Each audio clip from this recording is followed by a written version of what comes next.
karena pengalaman-pengalaman dari anak-anakku, kami percaya juga bagi kami sekalian anak-anak Tuhan di sini. Kini saatnya kami mau membaca dan merenungkan firman-Mu ya Tuhan. Berbicaralah secara pribadi kepada masing-masing kami. Pakailah hamba-Mu untuk menjadi alat saluran berkat firman. Berikan sikap hati yang benar bagi kami, belajar firman Tuhan untuk melakukan, supaya kami hidup dalam berkat-berkat firman. Di dalam nama Tuhan Yesus kami berdoa. Amin. Silakan duduk. Shalom. Shalom. Lagi shalom. Puji Tuhan. Bapak Ibu Saudara, mari kita buka dalam Matius pasalnya yang ke-7, ayat 7 sampai ayat yang ke-11. Matius pasal 7 ayat 7 sampai ayat yang ke-11. Mari kita baca sama-sama ayat firman Tuhan ini. Matius 7 ayat 7 sampai 11 kita baca sama-sama. 1, 2, 3. Mintalah maka akan diberikan kepadamu. Carilah maka kamu akan mendapat. Ketoklah maka pintu akan dibukakan bagimu. Karena setiap orang yang meminta menerima, dan setiap orang yang mencari mendapat, dan setiap orang yang mengetok baginya pintu dibukakan. Adakah seorang daripadamu yang memberi batu kepada anaknya jika ia meminta roti, atau memberi ular jika ia minta ikan? Jadi jika kamu yang jahat tahu memberi pemberian yang baik kepada anak-anakmu, apalagi Bapa-Mu yang di surga, Ia akan memberikan yang baik kepada mereka yang meminta kepadanya. Demikian jauh pembacaan firman Tuhan. Yang berbahagia adalah mereka yang mendengarkan firman Tuhan dan yang melakukannya dalam hidupnya hari lepas hari. Terpujilah Tuhan Yesus. Bapak Ibu Saudara, bagian firman Tuhan ini pernah saya khotbahkan, tapi saya akan soroti dari sisi yang berbeda kali ini. Berdoa. Saya tidak hubungi kemarin saya mau khotbah apa. Saya masih baru cari-cari tadi malam saya mau khotbah apa, kemarin sore. Karena kemarin saya ada pelayanan juga dan mempersiapkan untuk pelayanan pada kemarin jam 10. Kemudian setelah itu sorenya saya pulang dan saya menyiapkan, dan Tuhan menggerakkan saya untuk membahas tentang doa. Berdoa. Saudara, kita sebagai orang percaya harus berdoa. Bukan kewajiban agama, bukan. Bukan hanya sebagai sarana untuk meminta-minta, untuk memuaskan keinginan yang egosentris. Waktu saya menulis ini, doa bukan hanya sekedar untuk memuaskan keinginan yang egosentris. Saya langsung evaluasi saya punya doa. Saya punya doa ini sudah berapa bulan ini, itu egosentris. Egosentris itu artinya berpusat pada diri saya sendiri. Tuhan berkati istri, anak-anak, cucu, orang tua, papa, mama, memberkati orang-orang yang Tuhan izinkan saya layani. Semua ada kaitan dengan saya. Oh, itu egosentris ya. Dan saya mulai merenungkan, Tuhan kami membutuhkan ini, kami rencana buat ini, kami juga rencana ini. Tuhan tolong. Wah, waktu saya menulis ini atau mempersiapkan ini, saya sudah mulai pikir, oh berarti bagian firman Tuhan yang renungkan hari ini penting, cocok. Supaya kita harus memahami bahwa doa itu bukan cuma sarana untuk minta kepada Bapa, bukan cuma sebagai sesuatu alat atau cara untuk memohon berkaitan dengan diri sendiri, mungkin juga untuk orang lain. Tetapi saudara, yang akan saya bahas pada saat ini pentingnya berdoa. Nah, kita sebagai orang percaya harus benar-benar memahami dan menyadari bahwa berdoa itu penting. Seperti saya katakan tadi, bukan sebagai kewajiban agama. Pertanyaannya, mengapa berdoa itu sangat penting? Itu pertanyaan penting. Mengapa berdoa itu sangat penting? Saudara-saudara, berdasarkan Matius pasal 7 ayat 7 sampai 11, saya mencatat ada 3 alasan mengapa berdoa itu sangat penting. 3 alasan mengapa doa itu sangat penting. Yang pertama, ini membahas dari ayat 7 sampai 11. Tapi saya fokus di ayat 9 sampai 11, Anda dapat 3 ini. Hal yang pertama, oleh karena doa adalah sebuah relasi. Doa adalah sebuah hubungan. Artinya apa? Artinya dasar penting dari sebuah doa adalah bukan apa yang kita minta sebagai kebutuhan kita, bukan pada apa yang menjadi isi hati yang kita curahkan. Memang doa itu mencurahkan isi hati. Tetapi bukan semata-mata itu. Memang saudara, dalam doa kita mencurahkan isi hati. Tetapi yang terutama dari sebuah doa, yaitu yang menjadi dasar penting, dasar utama sebuah doa adalah kita membangun dan terus menjaga hubungan dengan Allah. Yang ketika kita bertobat adalah Bapa. Bapak Ibu Saudara saya kasih Tuhan. Coba perhatikan ayat yang 9 dan ayat 11. Itu ada ungkapan anak dan Bapa. Padahal Yesus sudah membahas tentang doa. Mintalah maka akan diberikan. Carilah maka kamu akan mendapat. Ketoklah maka pintu akan dibukakan. Ayat 8. Karena jika kita minta kita akan berikan. Jika kita cari dan seterusnya. Tapi ilustrasinya di ayat 9. Dikatakan dalam ilustrasinya ayat 9. Bahwa adakah seorang di antara kamu akan beri batu kepada anaknya jika ia minta roti. Ayat 10 dikatakan kita sebagai bapa yang jahat. Ayat 11. Kita sebagai bapa, dia tidak bicara tentang bapa-bapa yang tidak bertanggung jawab. Tapi artinya walaupun kita bapa bertanggung jawab, kita bapa yang baik, tapi kita bapa orang berdosa. Ya tak? Siapa tidak berdosa dari kita? Nah, sehingga dikatakan bahwa jadi jika kamu yang jahat, bapa yang jahat ini tahu memberi pemberian yang baik kepada anak-anakmu, jadi ada bapa dan anak. Ini bicara apa kalau bapa dan anak? Ini bicara hubungan, Bapak Ibu Saudara. Bicara relasi, hubungan. Jadi doa itu adalah yang terpenting dalam sebuah doa. Kita menyadari bahwa doa itu sangat penting karena doa adalah kalau dalam bahasa teknis manifestasi dari adanya hubungan antara bapa dan anak. Coba bapak-bapak bayangkan kalau biar saja ada itu tidak apa-apa. Bayangkan saja kalau bapak-bapak beranak tidak mau cerita, tidak mau bicara. Apakah ada hubungan yang baik? Ada hubungan yang baik, tapi bapak bilang cuma ada yang dibicarakan. Sedangkan bayi masih bayi, kita coba ganggu dia supaya dia bicara atau dia tertawa, dia senyum dengan kita dan seterusnya. Saudara-saudara yang saya kasih di dalam Tuhan Yesus Kristus. Ilustrasi tentang bapa dan anak ini menegaskan bahwa memang saudara bagian penting,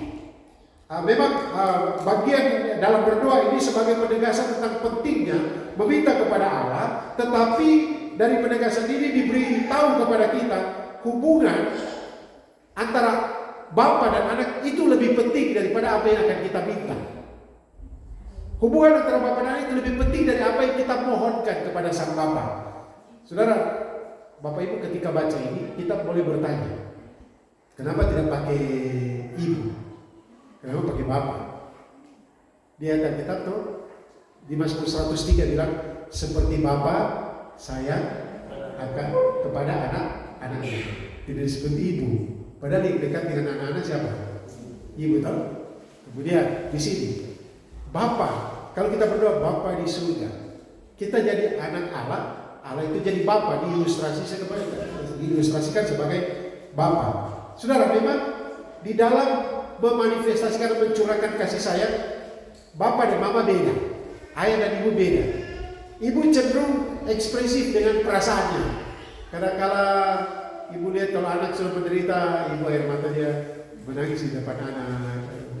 Bapak tidak, mungkin dia menangis di kamar, tapi dia di depan anak dia tidak. Kayaknya ya. Kalau saya tidak. Bapak-bapak punya kasih itu adalah, kalau saya catat di sini, ini saya tulis kecil sekali dan mata ini agak Nah, saya tulis begini, dimanapun, kapanpun, dalam keadaan apapun, seorang ayah sangat senang dan selalu siap untuk mendengar anak-anaknya bicara, mengeluhkan. Anak-anak mau menyampaikan isi hati kita, Bapak itu selalu siap, dimanapun, kapanpun, dalam kondisi apapun. Dan biasanya bapak-bapak ya dia dengar Kadang-kadang tanpa ekspresi. Kalau ibu mungkin, iya kok, aduh. Kalau bapak diam saja, dia. Tapi hatinya bicara.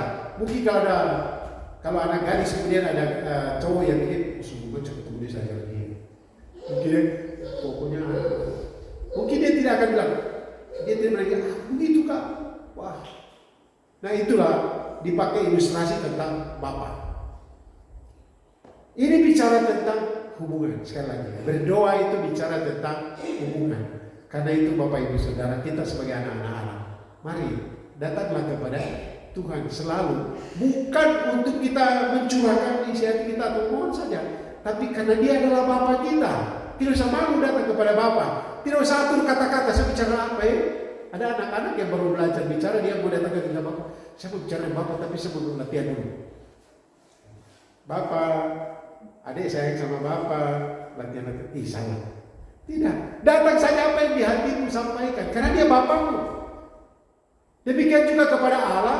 Kita mungkin dari bahasa, Bapak tahu apa isi hatimu. Dia hanya ingin kau bicara saja, kau cerita saja, atau kau tertawa, kau senyum, kau ungkapkan rasa syukur. Ya, karena Dia adalah Bapa. Berdoa karena apa?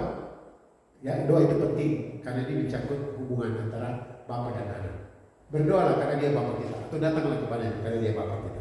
Tapi ingat, kadang-kadang Bapak bicara juga, kita harus mendengar. Ya, baca kitab, baca firman, dengan firman Tuhan, baca serius. Itu yang pertama. Yang kedua, di dalam pembacaan kita, secara khusus penegasan di dalam ayat 9-11. Kalau yang pertama, doa itu sangat penting karena doa adalah sebuah relasi. Yang kedua, doa itu sangat penting karena doa adalah sebuah pengakuan, adalah ungkapan pengakuan. Artinya doa adalah sebuah sikap hati, bukan sekedar kata-kata. Tadi Ibu Gembala bilang kita tidak usah atur kata-kata nanti. Ya, yang penting kan hati, sikap hati kita. Saya pernah ungkapkan di sini, lebih baik berdoa tanpa kata-kata dengan hati daripada banyak kata-kata tanpa hati. Saudara, sikap hati yang bagaimana? Sikap hati yang mengakui dan percaya bahwa Allah Sang Pencipta itu, Tuhan semesta alam, yaitu Bapa Surgawi itu, yang pertama ayat 7 dan 11, Dia sumber segala berkat. Itu yang kedua. Tapi yang pertama ingat, Dia Bapa, itu yang utama. Saya datang kepada Tuhan, saya berdoa karena Dia Bapa. Yang kedua, saya datang, saya berdoa oleh karena saya mengakui bahwa Dia sumber segala berkat. Makanya dikatakan ayat 11, mintalah. Kita minta kepada siapa? Kepada pribadi yang punya. Nah, mungkin kita tahu dia tidak punya, baru mintakan. Tapi kok ada kan tidak ya? Tidak. Kita minta kepada Bapa karena kita akui, Bapa, Engkaulah sumber segala berkat, dan kita minta kepadanya. Kita minta, dan ayat 11 kita minta memberi. Ayat 11 kan bilang, jika kami yang tahu memberi pemberian yang baik, Bapa punya di surga, apalagi Bapa punya, Ia akan memberikan. Dia memberi karena Dia sumber berkat. Dia sumber berkat. Tapi saudara, permintaan kita tidak selalu dikabulkan. Didengarkan ya, tapi tidak selalu dikabulkan. Karena Dia Bapa yang baik. Dia tahu apa yang terbaik bagi kita, nanti kita akan lihat. Jadi pertama, karena Dia sumber segala berkat. Yang kedua, Dia tahu apa yang kita butuhkan. Itu tadi, Dia tahu apa yang kita butuhkan.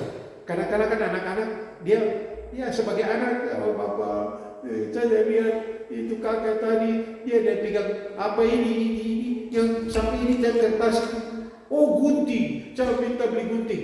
Ya, tapi nanti 5 tahun lagi. Ya kan? Karena tahu Bapak tahu yang kita butuhkan. Yang ketiga, pengakuan kepada Bapa Pencipta itu sebagai sumber berkat. Dia tahu apa yang kita butuhkan. Yang ketiga, karena Dia Bapa yang baik, Bapa yang tahu yang terbaik bagi anak-anaknya. Dia tahu yang terbaik. Saudara, ada banyak daftar doa saya sekarang ini. Ada banyak curahan isi hati saya kepada Tuhan. Tapi saya bilang kemarin ke ibu dan anak-anak, mungkin kalau saya Tuhan, kalau saya Bapa Surgawi, Bapak bilang begini, Dolphy, saya mau kabulkan kau permintaan A, Misalnya saya mau kabulkan kau permintaan, sudah akan ditempatkan pendeta, dari pendeta di gereja ini di Manado. Tapi bagaimana dengan cucu Gloria yang mamanya ini masih sakit, bagaimana? Mungkin saya berdoa juga begini, Bapak, tolong kami butuh, jadi kami menjual, kami punya rumah. Bapak bilang, ini boleh, saya kirim orang untuk beli. Tapi waktu setelah itu kamu masih di Manokwari, Bapak bagaimana? Mungkin kalau saya jadi Bapak bingung. Tapi Bapak di surga dia tidak bingung. Dia tahu mana yang terbaik dan waktu yang tepat bagi kita. Nah itu yang kita harus yakini. Itu yang susah. Minggu lalu atau 2 minggu lalu saya bilang, karena kita bawa Tuhan itu pada waktunya kita. Harus begini Bapak. Karena kita batasi Bapak pada harapan-harapan kita. Padahal Bapak yang baik, dia tahu yang terbaik bagi kita ya. Dia tahu kapan kita, apakah dijawab atau tidak dijawab, dikabulkan, maaf. Apakah dikabulkan atau tidak dikabulkan. Ingat ya, saya katakan tadi, doa itu Bapak selalu dengar. Dan pasti dia akan selalu jawab. Tapi jawabannya bukan selalu kabulkan. Bukan. Kabulkan itu artinya, oke, siap. Apa saja kita minta, harus dikabulkan oleh Bapak. Karena kadang-kadang kita masih terlalu anak-anak. Bapak bilang, itu bukan kau, itu buat dia. Kok ada lain. Saya ingat cerita Tuhan Yesus kan baru selesai bicara dengan Simon. Dia bilang begini, Simon anak Yohanes, apakah kau mengasihi aku? Terjadilah percakapan. Simon bilang, benar Tuhan, aku mengasihi kau. Tuhan Yesus bilang, gembalakanlah domba-dombaku. 3 kali. Tapi sementara percakapan, tiba-tiba Yohanes lewat. Baru Petrus dia tergoda dan bilang, Tuhan, apa yang akan terjadi dengan orang itu? Tuhan bilang, yang akan terjadi ke dia itu bukan urusanmu, ikutlah aku. Kadang-kadang Tuhan mengabulkan doa orang lain, dia minta ini Tuhan kasih. Dan waktu kita minta Tuhan tidak kasih, dia bilang, kenapa Tuhan kasih dia, saya tidak? Tuhan bilang mungkin begini, itu bukan urusanmu, itu untuk dia, untuk kau ada lain. Sulit itu ya. Doa selalu dijawab, tapi belum tentu dikabulkan. Karena dia Bapa yang baik, dia tahu yang terbaik bagi anak-anaknya. Dia tahu. Oke. Mengapa doa itu penting? Karena pertama apa tadi? Karena doa adalah sebuah relasi atau hubungan Bapa dan anak. Yang kedua, mengapa doa itu sangat penting? Oleh karena doa adalah sebuah pengakuan kita bahwa Bapa itu, Allah itu sumber segala berkat. Bahwa Allah tahu apa yang kita butuhkan. Bahwa karena dia Bapa yang baik, dia tahu yang terbaik bagi anak-anaknya. Yang ketiga, mengapa doa itu penting? Karena doa adalah sebuah penyerahan. Maksudnya ialah doa itu bukan sikap yang memaksakan kehendak sendiri kepada Bapa. Sudah saya sedikit di atas.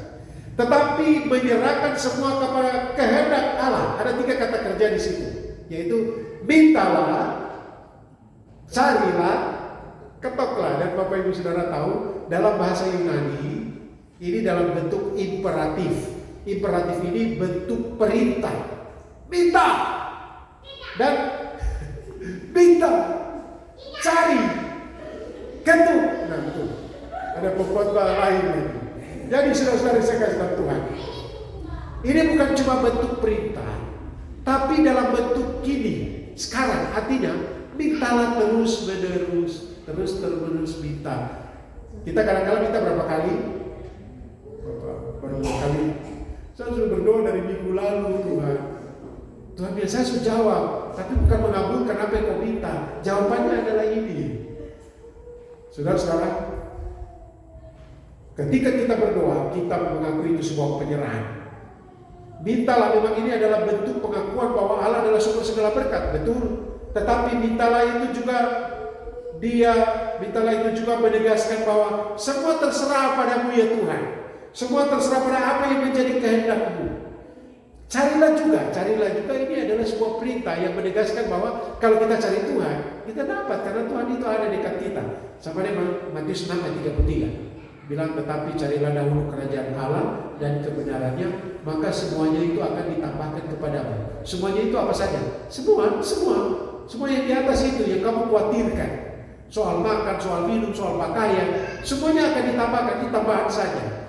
Tapi carilah, terus menerus cari, tapi berserah pada kehendak Tuhan. Saya susah cari, tapi Tuhan yang akan menambahkan. Terserah Tuhan. Yang mana yang Tuhan tambahkan kepada saya. Carilah kerajaan Allah dan kebenaran. Jadi kalau dapat gelar doktor kuliah capek-capek, itu cuma tambahan. Berkat yang utama kebenaran saya tidak dapat.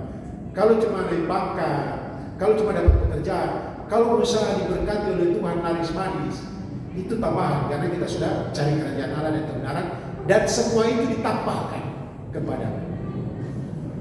Kemudian ketuklah.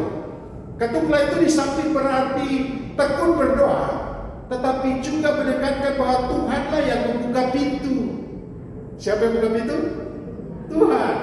Ketuklah maka akan dibukakan. Artinya terserah Tuhan, pintu ini mau dibuka atau tidak, atau Tuhan buka pintu lain. Terserah Tuhan. Ini namanya penyerahan. Saudara tahu arti penyerahan? Oke. Misalnya saya bilang begini, Bapak, Ibu, saudara-saudara, karena Tuhan telah membuka berkat bagi saya, sekarang ini saya akan menyerahkan satu Videotron, televisi besar di sini, Videotron kepada jemaat Go Sobri. Contoh saja, saya serahkan Videotron. Ini dibuat apa? Nanti kita pasang Videotron, serahkan. Kalau saya serahkan, kemudian satu kali, kemudian kami pergi, kemudian balik saya bilang, tolong saya mau ambil lagi Videotronnya. Kira-kira bagaimana? Sudah diserahkan kok ambil? Kalau serahkan ambil itu artinya apa? Tidak sepenuh hati itu. Pokoknya waktu pemilihan tidak terpilih, kasih pulang, kasih kembali. Kenapa kasih kembali? Oh, itu tidak terpilih, kalau saya terpilih dia tidak kasih kembali. Itu manusia. Tapi penyerahan kita serahkan kepada Tuhan, jangan ambil lagi. Tapi kita sering ambil ke tidak? Sudah serahkan? Kita Bapak kami serahkan ke dalam tangan kasih. Setelah jalan, tapi ambil lagi. Nah, kata penyerahan ini harus kita, ya saya juga terus belajar, harus serahkan. Kadang-kadang sudah serahkan tapi kita stres. Kapan itu? Sakit kepala sakit. Nah, serahkan saja. Serahkanlah hidupmu padanya, serahkanlah seluruh persoalanmu. Nanti kalau sudah 2 minggu tarik ulang persoalannya. Tuhan kita jawab. Saudara, serahkan hidup, serahkan pergumulan, serahkan persoalan. Artinya terserah Tuhan mau bikin apa. Saya percaya Dia sumber segala jalan keluar. Tetapi Dia punya pintu-pintu yang tepat untuk kita masuki. Bukan pintu pilihan kita. Oh Tuhan, saya sudah ketuk pintu ini. Betul, saya dengar kau punya ketukan, tapi saya buka pintu yang salah.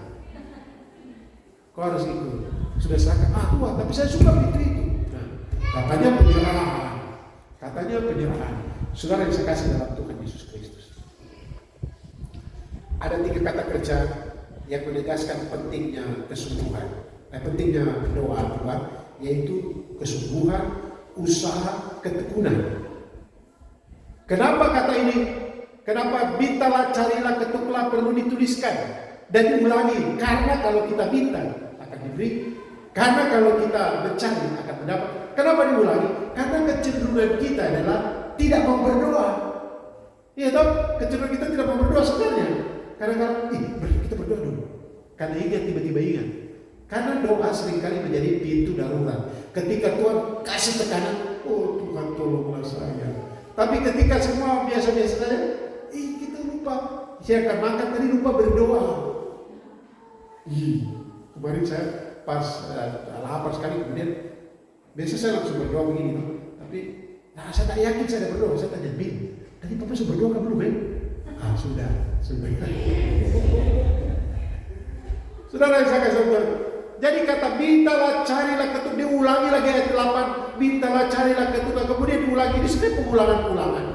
Apakah kamu sebagai Bapa kalau minta ini kau akan kasih ini, kamu yang jahat saja? Karena itu mintalah. Karena apa? Kita cenderung tidak mau berdoa. Cenderung. Karena itu biar firman Tuhan pada saat ini kita berdoa. Tapi ingat, kalau di jalan yang berdoa tutup mata sambil setir kendaraan, langsung ketemu Bapak di surga. Ya, ada orang yang ekstrim. Katanya Pak Gembala itu menurut firman Tuhan kita harus selalu berdoa. Sampai di mobil juga berdoa. Apalagi jalan tol, selesai. Berdoa itu kan hati, bukan mata. Ingat, apa? Hati, bukan?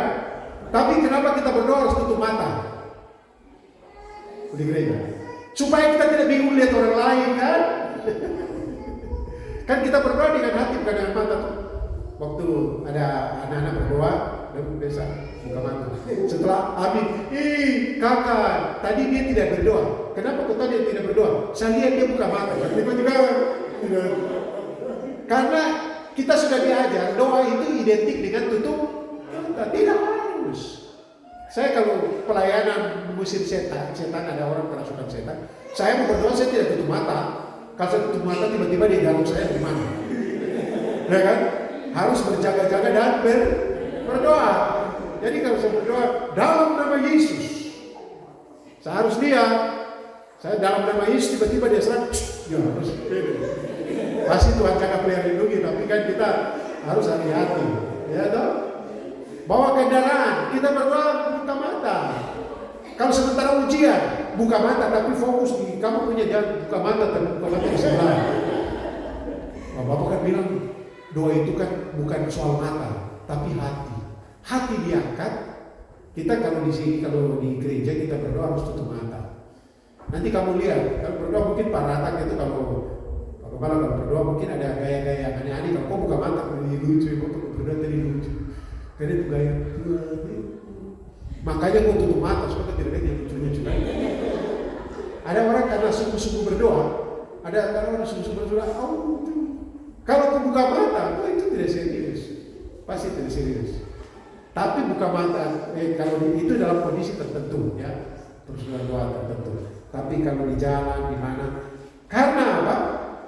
Kita harus didorong untuk terus berdoa. Berdoa lah Bapak Ibu Saudara. Kemana kita pergi berdoa. Tuhan bukan hanya urus masalah-masalah berat, yang kecil-kecil juga Tuhan mau urus kita. Yang kecil-kecil. Sampai rambut itu tidak akan jatuh tanpa izin dia. Masa masalah rambut ini mulai rontok-rontok saya rambut ini. Tapi saya bilang, saya tidak pernah berdoa, Tuhan tolong saya rambut jangan rontok. Tidak pernah. Biar kehendak Tuhan jadilah sesuai umur. Yang saya minta itu yang lebih penting daripada rambut rontok atau tidak. Yaitu Tuhan biarlah kalau rambut putih mulai rontok semakin saya berhikmat. Ya, contoh-contoh yang seperti itu. Jadi saudara, kesimpulannya. Sekarang saya mau tanya, jawab masing-masing saja. Mana yang benar? Ingat, mana yang benar? Doa mengubah segalanya. Sekali lagi, doa mengubah segalanya atau Allah yang mengubah segalanya? Mana yang benar? Doa mengubah segalanya atau Allah mengubah segalanya? Allah mengubah segalanya. Ya tak? Kita berdoa, tapi yang menjawab doa Allah. Sekarang pertanyaan yang kedua. Yang kedua ini agak susah. Yang kedua, apakah yang membuat permohonan kita dijawab? Apa yang membuat permohonan kita dijawab? Kesungguhan dalam berdoa atau kebaikan Allah memberikan yang terbaik kepada kita? Sekali lagi, kesungguhan dalam berdoa atau kebaikan Allah yang memberikan yang terbaik bagi kita? Sebenarnya jawabannya dua-dua. Kita harus sungguh-sungguh berdoa dan yakin Allah akan berikan yang terbaik. Jangan berdoa lagi, saya yakin Engkau Tuhan akan berikan yang terbaik.